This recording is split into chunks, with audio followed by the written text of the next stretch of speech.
akan mencoba membuat playlist tutorial tentang dependency injection. Namun sebelum membahas penerapannya di pemrograman, mari kita bahas dulu konsep dependency injection secara umum. So, ketika kita menerapkannya nanti, kita nggak cuma asal nerapin aja, tetapi kita paham juga dengan konsepnya. So, apa sih dependency injection itu? Jadi, kita mungkin bisa mulai dari kata dependensi. Dalam bahasa Indonesia, dependensi itu artinya ketergantungan. Tapi ketergantungan apa sih maksudnya? Jadi misal kita punya dua buah kelas, let's say namanya kelas A dan kelas B. Nah, kelas B ini di dalamnya menggunakan metode atau function yang ada di kelas A. So, bisa kita katakan bahwa kelas A ini adalah dependensi dari kelas B, atau kelas B bergantung pada kelas A. So, jika pada Java atau Kotlin, ketika kita menggunakan metode atau function dari sebuah kelas, kita perlu membuat objek dari sebuah kelasnya dulu. Kalau di contoh ini seperti file A sama dengan A tanda kurung. Kalau di Java biasanya ada new. Nah, itu adalah proses pembuatan objek. Nah, dengan dependency injection ini, kita nggak perlu lagi membuat objeknya secara langsung di suatu kelas, melainkan kita akan membiarkan orang lain, dalam tanda kutip, yang membuat objek tersebut. Nah, maksudnya orang lain itu seperti apa sih? Nah, di sini ada sebuah komik yang bisa kita jadikan ilustrasi atau analogi dalam dependency injection. Jadi ceritanya ini ada orang dan alien atau penyihir lah. Teman-teman bebas menyebutnya apa. Jadi kita anggap orangnya sebagai kelas dan penyihirnya sebagai dependency injectionnya. Nah, di sini orang tersebut membutuhkan objek A dan B. Dia meminta kepada si penyihir ini untuk memberikan objek A dan B. Cool, katanya ya oke. Kemudian di dalam DI atau dependency injection, nah si penyihir ini membuat objek A dan B. Dan ketika sudah selesai, nah maka si penyihir ini memberikan objeknya ke orang yang membutuhkan. Nah, kurang lebih seperti itu. Maksudnya orang lain di sini adalah si orang ini tidak membuat objeknya sendiri, melainkan membiarkan orang lain membuatkan objeknya. Jadi kita seperti menggunakan jasa orang lain. Ada contoh lain di sini, misal ada kelas mesin dan kelas mobil. Nah, jika kita membuat objek kelas mesin langsung di mobilnya, maka ini akan menyulitkan saat kita ingin mengganti mesinnya. Jadi kita harus membuat kelas mobil baru dengan mesin yang berbeda. Nah, jadi kelas mobil ini sangat tightly coupled ya, jadi sangat terhubung erat dengan kelas mesin, sehingga kita perlu membuat kelas mobil yang baru dengan mesin yang berbeda. Tentunya ini sangat tidak efektif ya. So, kita anggap aja bahwa dependency injection ini adalah sebuah middleman, atau perantara di kode kita yang bekerja untuk menyediakan objek-objek yang dibutuhkan setiap kelasnya. Sehingga kelas-kelas tadi tidak terikat secara erat, dan jika sewaktu-waktu ada perubahan, usaha atau effort yang kita lakukan tidak terlalu besar. Nah, ada dua cara untuk dependency injection ini. Teman-teman pasti sudah familiar mungkin, atau pernah memakai secara tidak sadar. Jadi ada dua, yang pertama constructor injection, kemudian setter injection. Constructor injection ini dia bakal menyediakan dependensinya melalui constructor ya. Kita bisa lihat constructor dari kelas mobil ini adalah mesin. Nah, nanti objeknya akan diinjek melalui constructor. Kemudian cara yang kedua adalah dengan setter. Nah, jadi kita buat variabel let init untuk objek mesinnya. Kemudian nanti objek mesinnya akan diinjek melalui setter, sehingga variabel mesin ini terisi dengan objeknya.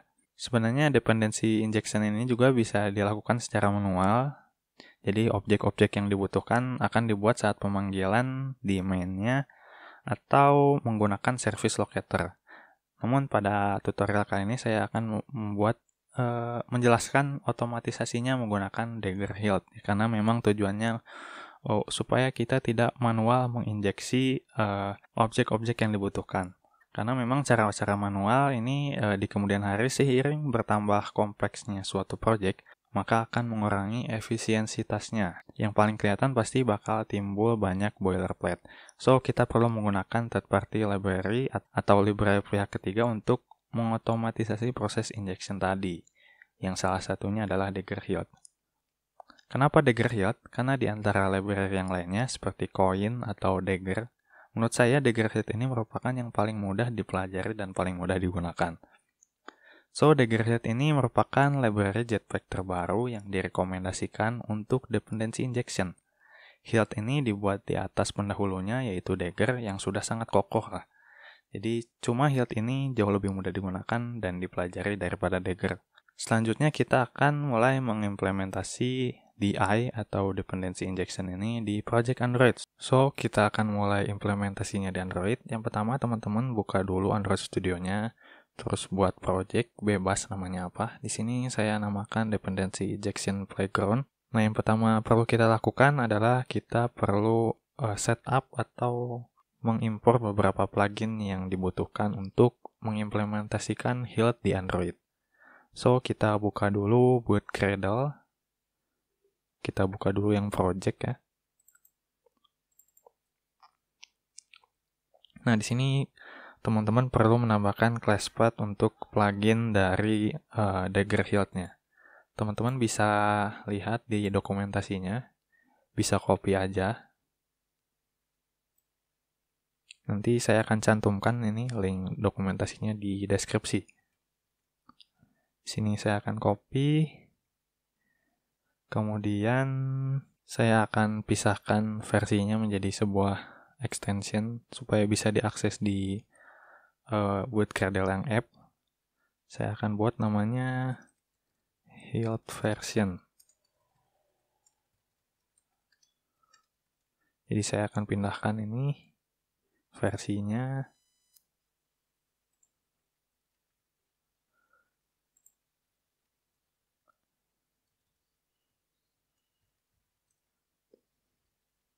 Nah, kalau ada variabel di dalamnya harus kutip 2, jangan kutip 1.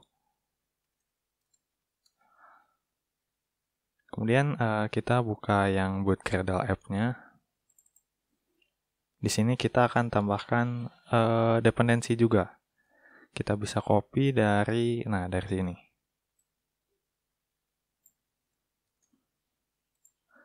Kita beri komentar supaya untuk menandakan bahwa ini adalah library untuk Daggerhilt.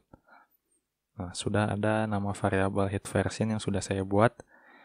Nah, jadi maksudnya di sini versinya akan mengikuti hit version yang kita definisikan di sini. So, yang terakhir kita perlu menambahkan pluginnya, ID pluginnya. Nah, di sini formatnya itu seperti ini, kita bisa ubah. Kita akan copy stringnya saja. Jadi kita tambahkan ID Kotlin KAPT dan ID satu lagi itu Daggerhilt Android plugin.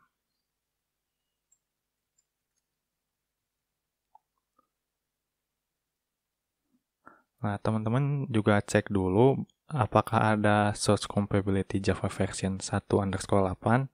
Nah, pastikan ada. Kalau belum ada, teman-teman copy dulu kode yang ini. Bisa dilihat di dokumentasinya kalau belum ada. Soalnya seperti yang tertulis di sini, Hilt menggunakan fitur dari Java 8. So, kita harus mengenable Java 8 di project kita. Kemudian setelah semuanya didefinisikan, kita synchronize now. Di sini error, kayaknya ada yang salah.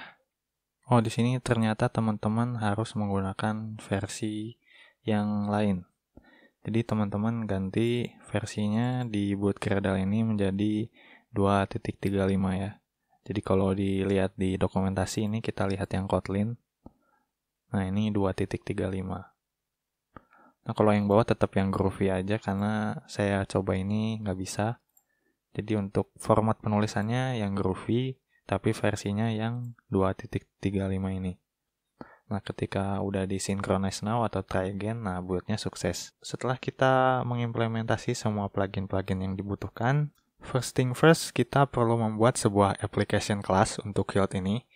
Jadi kita harus selalu membuat kelas ini karena di balik layar, Hilt ini perlu menggenerate semua kelas yang kita butuhkan. Nah, jadi kita buat dulu application class-nya. Di sini teman-teman bebas namakan apapun. Di sini saya namakan base application. pilih yang kelas, kemudian kita inherit terhadap kelas application.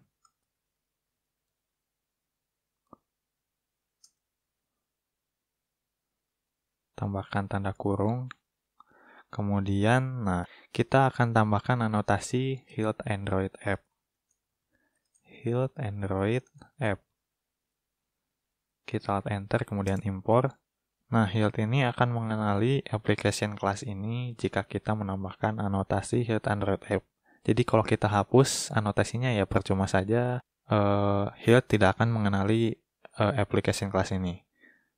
Setelah membuat kelasnya, kita juga perlu mendeklarasikan application class ini di Android Manifest. Jadi kita ke Android Manifest.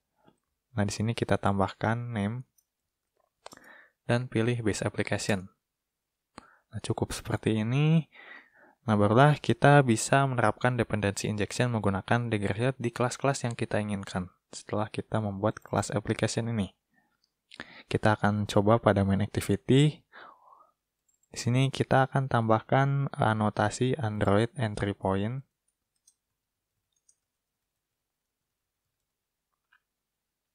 Alt enter.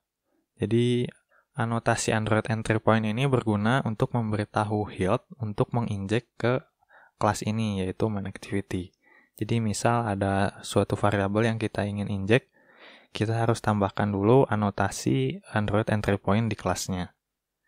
Jadi Hilt akan menginjek dependensi-dependensi yang dibutuhkan kepada kelas-kelas yang ditandai dengan anotasi Android entry point. Tentunya untuk menginjek dependensi yang dibutuhkan, kita perlu dependensinya, karena kalau gini doang kita mau nginjek apa.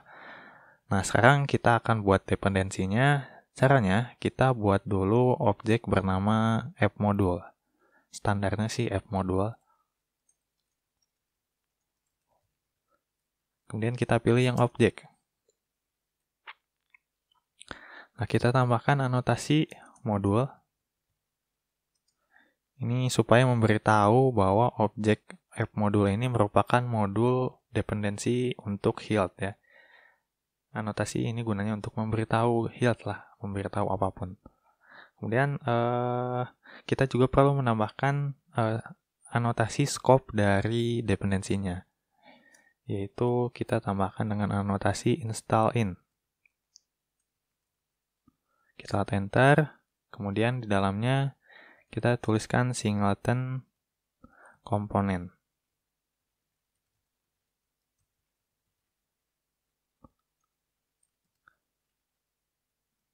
Masih kita alt enter. Nah, maksudnya singleton komponen ini apa? Jadi modul ini mempunyai scope ya. Sederhananya scope di sini adalah cakupan dependensinya. Jadi kita akan menentukan di environment apa saja dependensi ini bisa hidup. Misal ini singleton komponen. Nah, maka dependensi di modul ini akan hidup selama aplikasinya berjalan. Jadi singleton komponen ini life cycle scope-nya yaitu selama aplikasi hidup. Ada juga scope lain seperti activity component.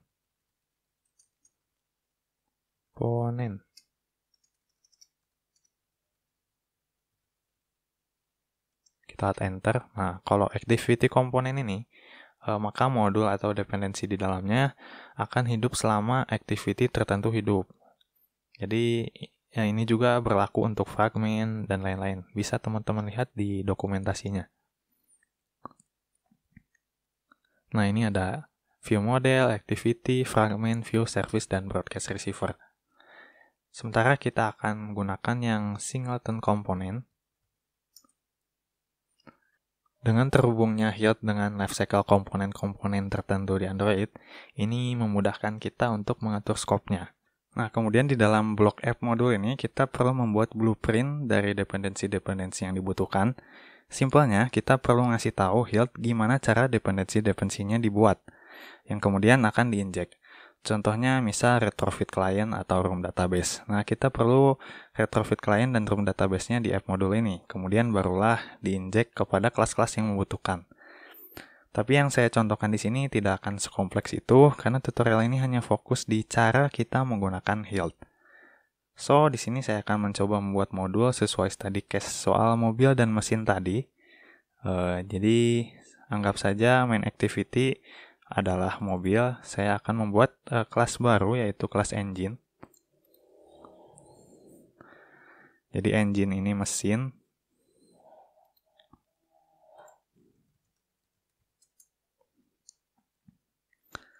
Nah, di dalam kelas engine saya akan buat function, yaitu function untuk menyalakan mesinnya. Start engine. Biasakan kalau nulis kelas atau apapun itu bahasa Inggris ya, karena itu merupakan best practice-nya. Kemudian function start engine ini akan menjalankan perintah print engine started. Nah, jadi print line ini akan tampil di logcat ya. Nanti teman-teman bisa lihat. Kemudian kita kembali main activity, kita akan gunakan mesinnya di main activity. Kan normalnya kita akan panggil atau kita akan buat objek dari engine-nya seperti ini. Kemudian kita jalankan function yang ada di engine-nya. Nah, seperti ini normalnya. Kita coba jalankan dulu. Nah, ketika aplikasinya sudah jalan, ini emulatornya hiraukan saja. Kita lihat logcat-nya. Nah, kemudian sini teman-teman bisa lihat, tampil ya untuk print-nya dengan kode system out. Jadi untuk memfilternya teman-teman ketikkan aja di sini system.out. Nah, maka print line yang tampil adalah engine start.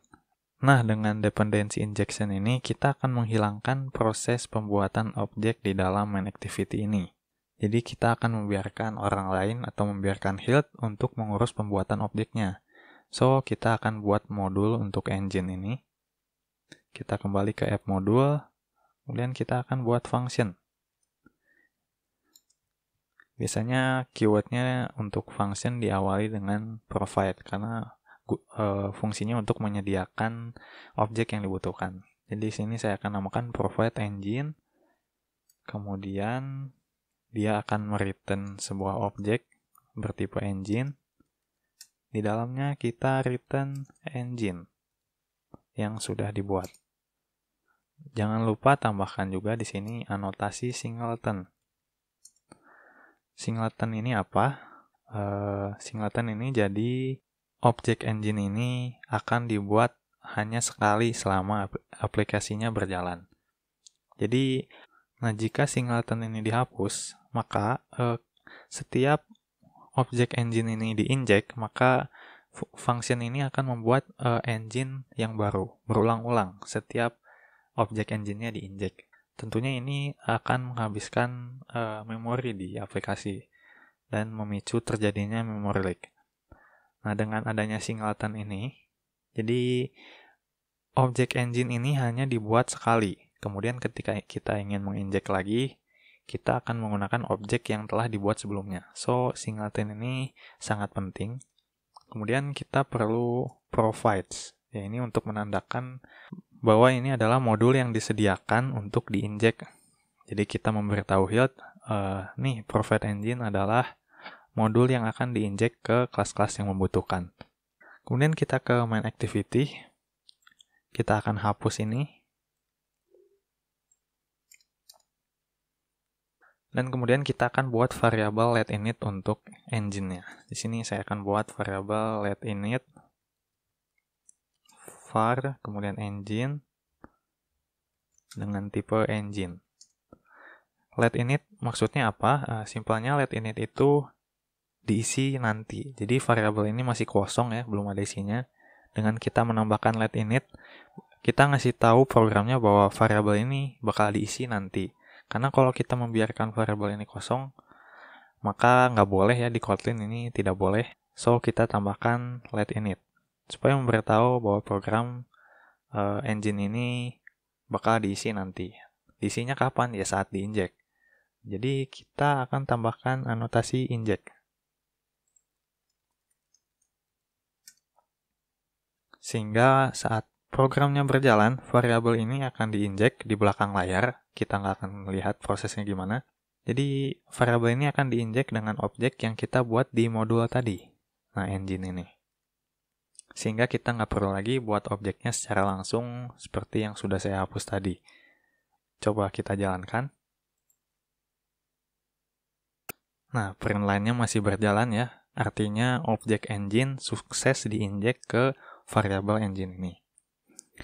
Gimana? Masih bingung? Kita akan coba yang paling sederhana deh. Kita coba injek sebuah string aja, jangan sebuah objek.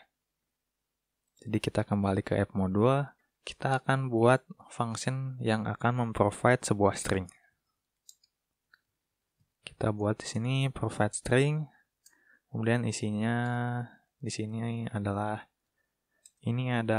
string yang akan diinjek. Jangan lupa tambahkan singleton dan provides. Nah, ini untuk singleton ini tidak selalu singleton, tergantung dari scope-nya. Kalau activity komponen ini bukan singleton lagi. Nanti saya akan jelaskan. Fokus dulu ke yang ini. Kemudian selanjutnya kita buat variabel letInit lagi di main activity. Kita buat letInit untuk string. Saya akan namakan injected string. Kemudian tambahkan juga anotasi inject. Kemudian kita hapus ini inject stat engine-nya. Kita akan print string-nya.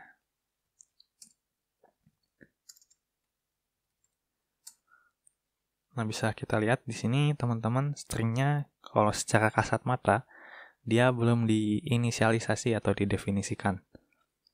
So, harusnya ini kosong kan? Tapi karena inject, variabel inject string ini akan mendapatkan string dari modul yang dibuat. So, kita akan coba jalankan. Nah, bisa kita lihat di loket yang tampil adalah ini adalah string yang akan diinjek, which is adalah string yang kita injek. Ya, sama persis. Kemudian pasti muncul pertanyaan di benak kalian, gimana kalau string atau objek yang ingin diinjek lebih dari satu? So, kita coba aja di sini. Kita buat lagi variabel string yang akan diinjek. Saya akan namakan injected string 2. Sama-sama string. Coba kita tampilkan. Injected string 2 ini isinya apa? Apakah teman-teman bisa menebak? Nah, maka yang tampil adalah stringnya sama. Nah, di sini teman-teman bisa mulai meraba. Maksudnya inject di sini apa? So, jadi cara kerja inject ini seperti apa? Jadi, string ini akan diinjek ke semua variabel dengan tipe data string yang ada anotasi injeknya. Jadi, dia nggak akan pandang bulu. Selama dia string dan ada anotasi injeknya, dia akan diinjek dengan string yang ada di modul. Nah, timbul pertanyaan lagi. Gimana kalau ada dua string yang diinjek? Gimana cara ngebedainnya?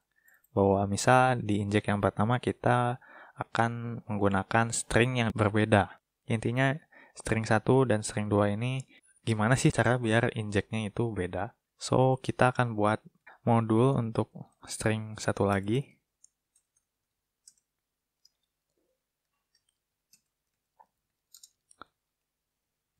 Saya akan namakan provide string 2.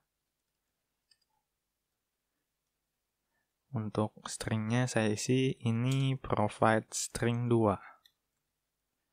Nah, kemudian kita akan coba jalankan. Nah, maka akan error ya. Teman-teman akan diarahkan ke kelas yang tergenerate. Kenapa error? Sederhananya, Hiot bakal bingung string mana yang mau diinjek. Karena memang pada dasarnya Hiot ini akan menginjek modulnya ke semua variabel yang ada anotasi injeknya. Sesuai dengan tipe dari variabel tersebut. Ya, karena ini bingung ya, misal kita ada dua string, nah terus ini diinjek yang mana? Ya bingung lah. Untungnya kita ada anotasi namanya name. Jadi kita bisa membedakan string satu dan string yang lain, atau objek yang satu dengan lain. Jadi saya akan bedakan dengan nama Oh, ini string 2, yang atas string 1.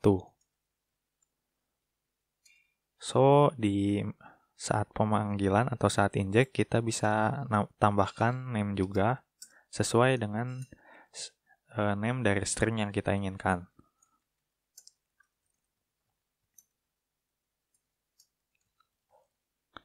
So, kita coba jalankan lagi.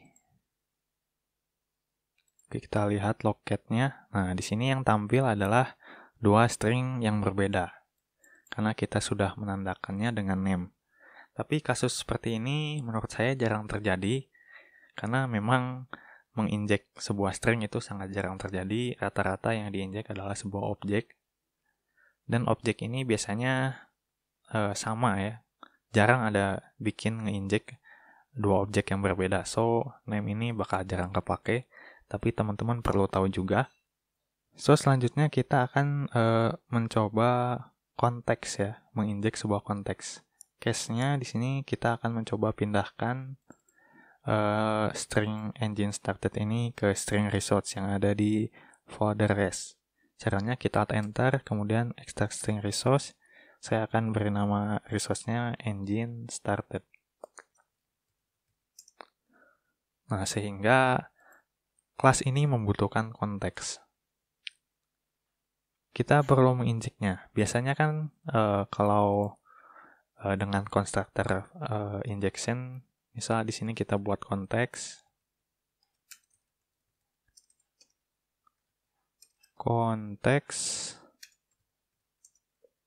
Jangan lupa tambahkan private file. Nah, nanti saat pembuatan kelasnya, kita akan masukkan atau kita akan pass konteksnya melalui konstruktornya. Hampir sama sebenarnya dengan Hilt ini, cuma kita melakukannya melewati modul saat menyediakan objek engine-nya. Kita kembali lagi ke app module. Nah, maka di sini akan error ya, ada warning no value passed for parameter context. Nah, kita akan inject konteksnya di sini. Kita akan buat di sini konteks dan kita tambahkan anotasi application context. Nah, maka konteks ini akan terisi dengan konteks dari aplikasinya. Kemudian kita bisa masukkan di constructor dari engine. Kemudian kita bisa jalankan lagi start engine-nya.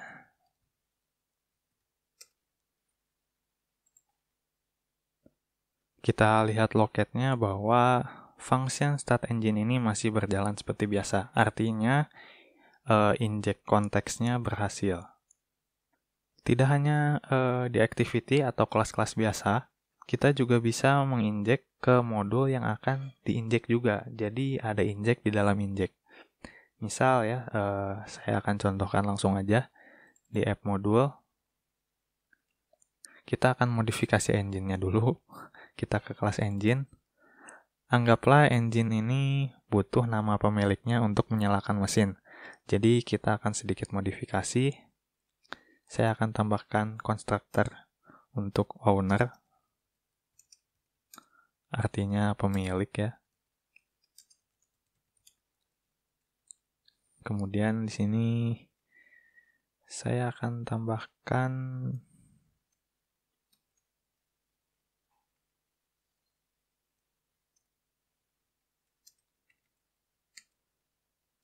kita edit stringnya. Jadi saya modifikasi stringnya digabungkan. Kemudian kita ke app module. Nah, otomatis di sini kita butuh parameter baru. Kita akan sediakan modul untuk menginjek string owner-nya tadi. Kita akan buat di sini fun provide owner. Langsung saja, misal ownernya itu saya. Nah, kita bisa injek string ini langsung di sini.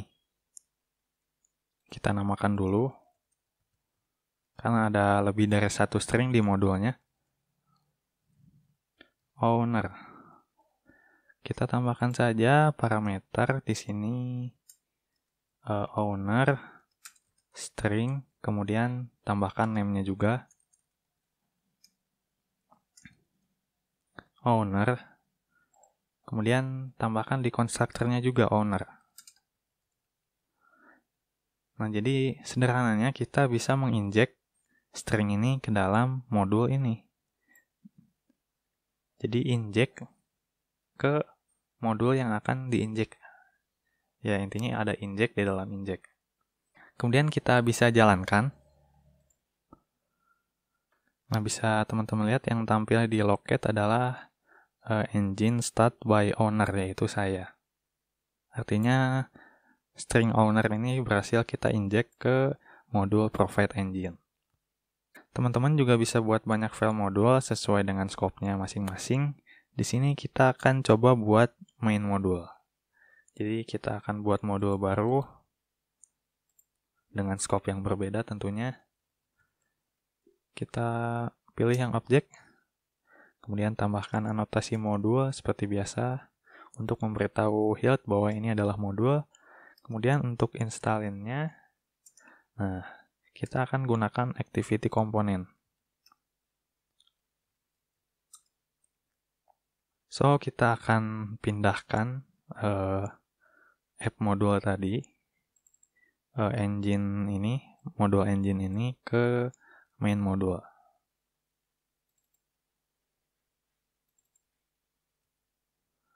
Nah, penyesuaian yang perlu teman-teman lakukan adalah teman-teman ganti singleton-nya dengan activity scope. Nah, ini teman-teman jika scope-nya berubah, teman-teman juga harus ganti, misal di fragment, ya fragment scope. Intinya sesuai dengan scope yang di dalam install ini. Karena ya misal di app modul ini singleton ini bekerja berbarengan dengan singleton komponen ini. So, jika activity komponen, maka scope-nya juga harus berbeda. So, di sini kita sudah buat modul dengan scope yang berbeda, kita jalankan lagi.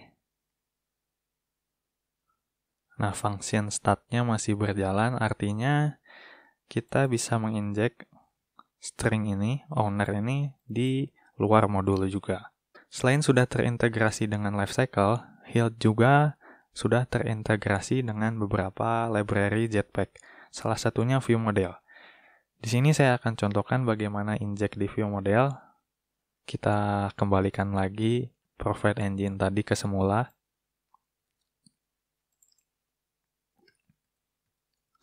Nah, ganti juga jadi singleton, jangan lupa.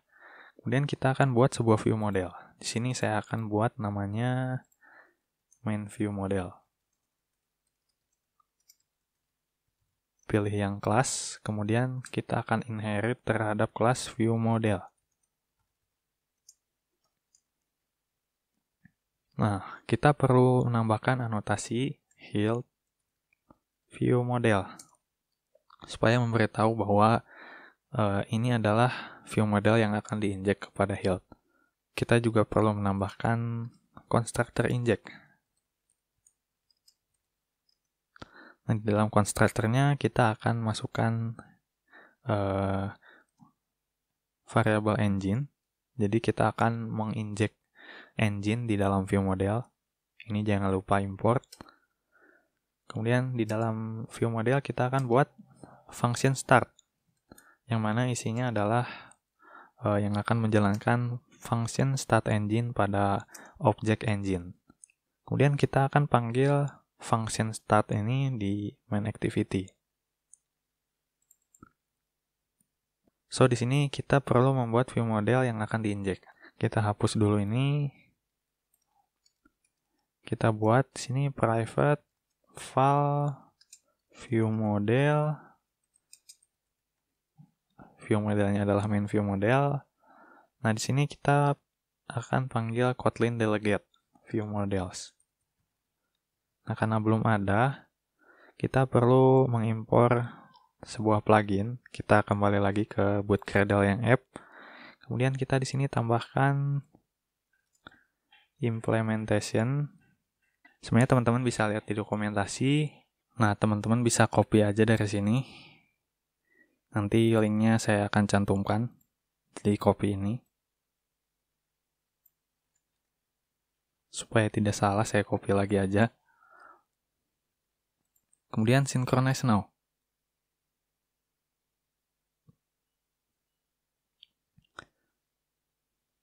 Nah, setelah diimpor, maka kita bisa menggunakan memanggil delegate properties view models-nya. Kita alt enter. Nah, maka view modelnya sudah siap dipakai. Kita tinggal panggil function start yang ada di view model. Kita panggil view modelnya, kemudian start. Kita coba jalankan. Nah, maka function start engine ini berjalan lewat view model tadi. Artinya view modelnya berhasil diinjek. So, itu tadi adalah beberapa penerapan dependency injection dengan Hilt yang mungkin dapat dibilang paling sering digunakan. So, semoga bermanfaat. Kita berjumpa di video-video berikutnya. Semoga.